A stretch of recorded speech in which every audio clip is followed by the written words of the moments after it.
గాంధీభవన్లో ప్రారంభమైన టీపీసీసీ రాజకీయ వ్యవహారాల కమిటీ సమావేశం.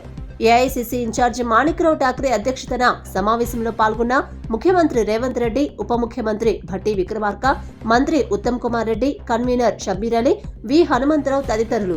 వర్కింగ్ ప్రెసిడెంట్ మహేష్ కుమార్ గౌడ్ కాంగ్రెస్ పార్టీని తెలంగాణలో అధికారంలోకి తీసుకొచ్చి సంపూర్ణ మద్దతు పలికిన తెలంగాణ రాష్ట్ర ప్రజలకు, కాంగ్రెస్ పార్టీ విజయం కోసం అహర్నిశలు కృషి చేసిన కార్యకర్తలు, నాయకులు, ఏఐసీసీ అగ్రనేతలు, ప్రచారంలో పాల్గొన్న నాయకులు, ఇన్ఛార్జీలుగా పనిచేసిన ప్రతి ఒక్కరికి కాంగ్రెస్ పార్టీ తరపున ధన్యవాదాలు చెబుతూ తీర్మానం.